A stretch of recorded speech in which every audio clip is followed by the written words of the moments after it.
Hello and welcome to VOP this morning. I'm Esther Nwachuku and certainly I have company. Of course, I'm Joy Iramaseli and it's a beautiful Wednesday morning. Now, Chicago University locks X account amid bombardment over Tinubu's records. Plus, police parade dozens of gay suspects, disclose how operatives uncovered same-sex marriage ceremony. These are the two topics up for conversation this morning. But right before we delve in, we will invite you to click on the like button and subscribe to our page. On YouTube, we are Voice of the People TV, and other social media platforms, we are at VOP TV Live. First off, let's head into what the front pages are saying. But we're not doing that alone. Of course, definitely, we have our in-house analyst, Cyril Abako. Cyril, good morning. Good morning, Esther. Good morning, It's Cyril. an interesting day indeed. Well, it is interesting. It is. Okay, I would like us to wrap up us on the dailies because there's something important I actually wanted to talk about. We'll start off with the Guardian newspaper here. CBN BDCs on collision course as Forex black market premium widens, and that's on page 6 of the Guardian newspaper. And of course, we have above that major headline there: police disrupt gay marriage, arrest 67 guests in Delta. All right, we also have beside that headline, reps per panel denies bribery allegations, summon VCs, and that's on page 5 of the Guardian newspaper. Now, insecurity, Niger proposes amnesty to bandits. Wow. Okay, that's a bummer. I didn't see that coming. We also have above that particular headline, an army of retired active generals still recruiting. That's a news analysis. You'll see that on page 4 of the Guardian newspaper. Bottom page also, private sector OK's Tinubu's reforms, 6 inputs in FG's 8-point agenda. And FG promises completion of Lagos-Ibadan Expressway by mid-September. Cyril, I want to start with a very prominent one here. Insecurity, Niger proposes amnesty to bandits. What exactly does that mean? So the Niger junta is also under pressure to legitimize its staying power and to win the favor of a broader section of its own citizens. So they will do all of this. In Nigeria, in 1976, 75, there was a coup. And when that head of state came to power, he began to say that during the Biafra war, when his soldiers went to Benin, that they robbed the bank, and that he was sorry for that action. You know that sort of thing. Yes. They do this. It was common knowledge, but he had never said it. But in that coup speech, coming to tell Nigeria, wow, he has changed. He's a repented man. Buhari also came and said he is a born-again Democrat. So every government, when you come into power, you want to do things that will make you accepted, make you, welcome. So that's what they're trying to do. They are doing a lot. I mean, who will hear? They know exactly whom they're communicating this to.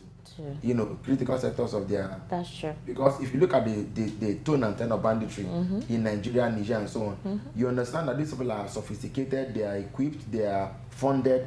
So there are people who have the capacity to challenge state power. So if you say you're going to grant amnesty to them, it looks like a kite or a carrot that is going to be easily accepted. But then this will be coming at a very steep price, because it will now undermine the efforts being put in place by the government to, as the only institution of society that must maintain monopoly of instrument of coercion. Ideally, only government should have the right to use firearms, or anybody they so license. But government alone should. But when people have taken up arms, not even against fellow citizens, but against the state, exactly. I don't want to grant them amnesty. I hope that we understand what exactly the kind of power play that is ongoing. Yeah, but I mean, if the junta feels boxed into a corner, these sort of giveaways are to be expected, if only to help them win the love and favor of That's not going to be good for us. It won't be good for Nigeria, because Nigeria's own case is even more complex. The reason why our is it affinity, affiliation, relationship, whatever it is that we have in Niger, is compounded by geographical conurbation, topographical issues, language, culture, religion, and so on. It's multifactorial. Exactly. And so it's not even what you can approach with one particular solution and say this is policy and drop it on the bam and it will just work like that. It may not. But in Nigeria, we've not been able to deal with the bandits. We haven't. They are doing more harm than good. They are into mining, cattle rustling, killing of people, but when pipeline vandalism, and the work was cut. So if people that we've not even demonstrated capacity to take on should we also grant them amnesty? Because if they did that on their own side, it will vibrate on our side. It will echo, and it may not be very good for peace and stability in the region. Nigeria needs to effectively, if I expect Nigeria and ECOWAS to respond to this proposal and to make its opposition known, and to stand very firm on it. And I dare say, some of my friends have said, why are you the one making this call? But I've said that everything that can be done to push the Niger junta out must be done to push them out. I know what I'm saying. You've been saying this since on a previous episode. Whatever can be done to push the junta in Niger out must be done to push them out. Except we consider that democracy is not worth the price. Then it's fine. But the democracy, if our individual liberties are worth the price, I can assure you, Esther, that what is going on in Niger is not going on only in Niger. It is something that has been programmed to design the political cartography of West Africa, in which, for example, all the landlocked countries, Guinea, Mali, Burkina Faso, and now Niger, have been taken by military juntas. Now, if I also want us to delve into that, because this particular line of thought is in collision with something that recently happened in Gabon. We recall yesterday during the World News, we talked about it in say, but apparently another thing has taken over. What do you think this means for Nigeria in general? Because you now see countries that surround Nigeria that has the same boundary sort of with Nigeria being taken over by the military junta. Let me answer your question this way. In 1961-62, there was what the world came to know as the Cuban Missile Crisis. The then Soviet Union deployed nuclear warheads in Cuba. Cuba is 90 miles away from America. And the American government said to deploy nuclear weapons on Cuba is a declaration of war. War, yeah. Said that. You have declared war on America. Take those missiles away. The Soviets had to balk.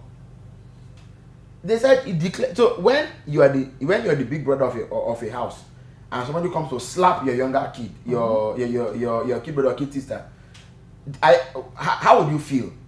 How does that make you? Exactly. Think. But did you see this? Did you see this of Gabon happening? Because during the elections, internet sources were cut off towards the people. The government said it was based on security risk. They alienated the opposition from having to have access to vote. The polling units that had a strong base for the opposition, election materials did not arrive there on time.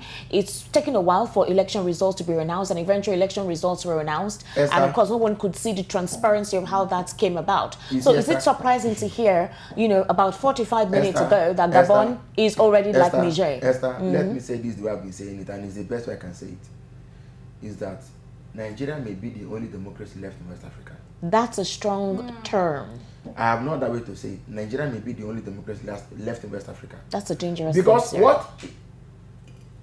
what it takes to pull off a coup is not as simple as taking a government and a gun and pointing to the head of the person and say, leave that place. That's not how coups are done. It takes a while. It takes a lot of planning. And there must be some things that are put in place before a coup. So now, will the West back the coup? Will the East back the coup? Whoever backs the new government in Gabon tells you, should give an idea. Do you think Gabon could collaborate with Niger as well? Now that eventually, no, but of course, about 12 soldiers announced that the democratic dispensation has been dissolved. No. If you look at what has happened in Niger, come on, Esther, Burkina Faso and Mali are supporting Niger. Do you think a fellow coupist will oppose another coupist? It will not happen. So now you have Gabon, Niger, Mali, Burkina Faso, Guinea-Bissau. They are all now on the same page. And that number is looking very, very likely to increase. With Zimbabwe? Zimbabwe is in Southern Africa. A coup may not happen there. Let me explain why. Why? Southern Africa is the least coup-affected sub-region of Africa. One. Number two is the fact that the Zimbabwean army was the creation of Mugabe and his friends. Okay. And for a long time, Emerson Mnangagwa was the head of the army. And so what they've done is that the army is more or less their king. In fact, the army is the party. The army is the political party. The ZANU-PF is only the civilian wing of their organization, whatever it is. That is the Mnangagwas. Yes, the Robert Mugabe, Mnangagwa, Joyce Mujuru, and so on. What's it called? They're in the same clique. The army is the actual party. ZANU-PF is only the supposed opposition. The civilian wing of things. So when you So South Africa is out of it. I mean, okay, again. So you're saying that there is no possibility of that taking place? South Africa they is part created of, a structure that would no, ensure they have. that it will not besides, take place. South Africa is a country that always pulls its weight when it comes to its neighbors. Lesotho, Botswana, Swaziland, Zimbabwe, Zambia, and so on. You know, the countries. So the SADC has a strong policy, but West Africa is the underbelly of the continent. So West Africa and Central Africa is the weak part of the continent. And I have to say this again, that Nigeria has a responsibility. You see, the people who are saying the president should not consider using force in Niger and so on, are those who have nothing to lose. Do you think this particular situation with Gabon would spur him to immediately do what needs to be done in Niger? No, but what can he do? He wrote to the Senate, and the Senate said you can't release soldiers. But the ECOWAS community have decided that they actually want to restore democracy. So initially, you recall that the president said he's under pressure to do something, but that he's been seeking alternative means which will be peaceful, and that is dialogue. You know, Joe Biden has invited him recently. French president too has actually, congratulated his effort to restore, the democratic dispensation there. But with what has transpired in Gabon, do you think that this would be a strong propellant for the president to do the needful as soon as possible? The question to be asked now is this: the AU and other regional blocs, between Niger and Gabon, which one now requires more immediate attention? Because all the effort we would have put into Niger now, they are now split. Exactly. So and then by Friday this week, another coup takes place. How are you now going to be able to deal with? So now that's what I said. So are you saying it would have been better if they had attended to They should have done that from the get-go. I said it all. Okay, fine. Leave military action out of it. Whatever you can do to get the junta out, do to get the junta out. But for letting them, this junta has come to stay. Believe me. They have asked for a three-year transition period. They've come to stay. There's nothing anybody can do. So you're saying that ECOWAS does not have that strength anymore, the military mind to do what needs to be done? Let me even give you, I've been following what's going on very closely. The coup in Niger took place on July 26th, if I'm correct. Yes. On July 20, it was a Wednesday. No, it was a Thursday. It was a Thursday. The day before the coup happened on the 25th, African heads of state and government had arrived in Russia, was St. Petersburg or Moscow, to attend the Russia-Africa summit. Please take note, my man. They had arrived and they were in their hotels, maybe sipping tea, checking whatever, and then the announcement went that there had been a coup. Yeah, so it was a Wednesday that there had been a coup in Niger. And they know that either the coupists themselves or Russia somehow have some sort of dalliance. Is that okay? So they know that Mr. Putin has struck in Niger. Now, so he removed them first and did what he needed to do. By the following day, when they got into that hall to meet with the Russian president, how do you think they were looking at him?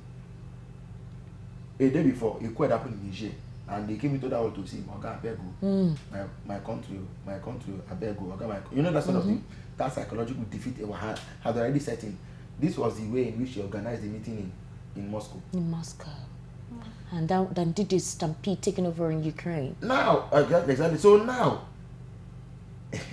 until you can match force with force, until you can match pound for pound, as I say, dollar for dollar, we will sit down here and be discussing about, you can rest assured that slowly but surely, this thing is going to metastasize.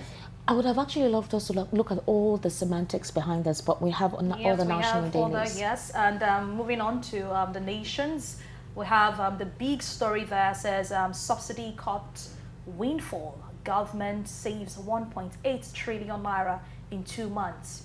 And right under that, we have savings to be used for projects. No more borrowing. Okay, and then Emefiele says government's bold decisions in Nigerians' interest. Moving on, right below that, on page 2, we have Lagos-Ibadan Expressway ready by next month. That's on page 2 of the Nations. Then below that, the Nation newspaper, right? Yes, the Nation's newspaper. And then NNPC's BOT suspends Kwakwaso, and Ogbuku is chair of new NDDC board. So, Cyril, let's talk on the big story. Government saves 1.83 trillion naira in 2 months. When you said the big story, the major headline the banner headline. Yes. Okay. Subsidy cuts windfall. Yeah, but my personal suspicion is that subsidy is back. There's no need to. If they've saved this, how much? Government said partial subsidy. Well, so from the monies that was saved from the previous, the 2 months that they saved money. So the government has said from that's 400. They misunderstood the economics of subsidy in Nigeria. Now they are coming back to eat the humble pie and to realize that they made a mistake. You see, the thing is, it's okay to make mistakes, learn from them. But just as in government, you can't be making mistakes because people are going to die, lose their jobs, families are going to break up, all kinds of things are likely to happen. Government must come clean. You can't say you took subsidy away. Before subsidy was taken away, fuel was being sold at 200 naira thereabout. Now subsidy left and came back. I'm actually going to be buying fuel at 500 and something naira. It doesn't make sense. No sense. The simple thing to do, go after the subsidy thieves. Which I'm sure the presidency knows. But he admitted it in his speech. So go after them. Get the money back from them. Don't make the poor pay for the sins of those who have stolen money. Until you've done that, don't transfer. It is injustice. You cannot talk of prosperity without justice. There must be justice in the land. You have to go. And the fact is, I see this president waking up to realize some of these things a bit late in the day. Look at subsidy now. He said subsidy is gone. He has brought it back. So why? How do you know that people took money for subsidy and didn't do anything about it? Bloating governments, they're inflating the payroll for subsidy, whatever. And then it's okay. There's too much corruption. People are taking all the money. Stop paying subsidy. What then happen? Without thinking of the repercussions. The repercussions. So you must go back and face. And until we are willing to come take our heads out of water and face the reality, we've saved 1.83 trillion. What are we going to be doing with it? In the meantime, people are now queuing on the roads, begging for food to eat. So government comes to us and is distributing rice and gari to them. It doesn't make sense. We must sit back and plan. We must properly conceptualize what we want to do, conceive it properly, and then go out there and do what it is we need to do. Well, still on the nations. Okay, so still on the nations, we have CJN earns more than VP. Senators and President, says RMAFC. NBA proposes 200% pay rise of jurists. What do you have to say about that? No, I don't know how they came, but if the fact is that the CJN earns higher than the vice president, okay, there's a journalist in Kenya who was at the point earning higher than their president. These things are not, countries differ in terms of their history, in terms of where they're coming from. In 1999, when Obasanjo came, Abacha had so popularized the judges that it made corruption become the order of the day. A lot of judges had to depend on bribes to make ends meet. Now, if we've raised the salary of the chief judge higher than that of the vice president, I necessarily don't say anything special in that. The point is, and the NBA is now calling for 20% pay rise for judges. Is this not a way to make the president have legitimacy in going to raise his own pay by 14%, by 100 and how many percent that time that Rafa proposed? That they said that the salaries of the president and governors and so on. Am I correct? Yes, you the are. President, yes, that they are going to raise his pay. So the salary issue for now, I think, should just spend. Okay? When the economy has stabilized, we can talk about raising salaries. What we should focus on is to say public service should come in the public interest. We should endeavor to have a passion for what we do, be patriotic and serve our country. And then when things are good, the pay and whatever it is can. All right, so because of time, let's just quickly peruse through the Daily Trust and the Punch. After I call out the major headlines, and you just pick on one. So we'll start with the Daily Trust, where the major headline there is, despite flood alert, states yet to evacuate citizens. Right farm submerged in Taraba. NIWA deploys boats for rescue operations. Build new locations for evacuation. Action aid tell governors. We talked about this 2 days ago, and it's quite unfortunate to see what's actually transpiring there. Algeria proposes says 6 months transition to resolve Niger crisis. One would actually think that this particular conversation is getting quite stale. All right, Nigerian Equitas bid 15-year record hit 66,490 basis points. NNPP factions differ over Kwankwaso's suspension, BOT chair's expulsion. That's another conversation that I would have loved us to talk about. 6 die, others injured as building collapses at Borno IDP camp. Wike appears on APC PDP campaign councils for Bayelsa governorship poll. That's quite interesting. Tinubu appoints new NDDC board management, and police storm gay marriage venue in Delta, arrest couple, 65 others. Hold on that, because we have similar headlines on the Punch newspaper here, where it says that the major headline: few accused hit Lagos, others as thieves vandalize pipelines. Marketers hold petrol loading, blame vendors for disruption. More filling stations shut as import hiccups hurt supply. Okay, and then we have above that 700 billion naira CBN farmers loan under threats in flooded states. Niger, Algeria demands 6-month transition from junta. We also have below there, I never diverted Ogun local government funds, 10.8 billion naira bailout, Abiolo. All right, that's on page 7. Man unleashes dog on policeman to evade arrest. That's on page 5. NNPP divided over Tinubu, article faction suspend Kwankwaso, others. Now, let's start off with the one of Wike. That's an interesting conversation to look into. It was quite surprising to see or read on the story yesterday when, Wike appeared on the APC PDP campaign council for a Bayelsa governorship. What's your take on that? The PDP will not suspend, expel. That's what's surprising me. What exactly what is going on there? No disciplinary measure. Wike has been doing all he can to pull the PDP, and it makes the party look like an opposition, and he belongs to the party. I honestly don't know, because even me, I'm surprised at how the PDP has not been able to summon the courage. He said he took permission from them. No, I understand, but to join Bayelsa Governorship Council, certainly not now. The permission he took was for him to be a minister. But now you see, well, I'm not sure if I had the one side of the story, but he has said, you know that Wike feels really, really hot, and he will do anything he can to upset the apple cart of the PDP. So he's been so brazen. He's been so brazen, and the brazenness screams anti-party. Yes. I think the party should just cut him loose, and because as it is right now, he's working direct. In fact, he said in Abuja, said, even if it is the PDP headquarters that does not have building permit or CFO, we'll bring it down. How can that really happen? So it's where we are. But on the flooding that affected Taraba and all these other states, to be sincere, Esther, people there ought to be criminal people ought to be prosecuted for criminal negligence. This thing is not supposed to be. I said yesterday, and let me wrap with this. The Nigerian ambassador to Cameroon, what is his job in Yaoundé? I even heard at some point that Cameroon was no longer going to open that dam. And all of a sudden, I'm hearing something else. I don't believe in propaganda. Okay. Did not he see? Does he not watch the news? Does he not send reports to Nigeria every month, every week? How come we are not picking these things up? And we are getting to know some 5 days, 6 days to time that the dam is about to flunk open and people should be running away from their houses. Come on.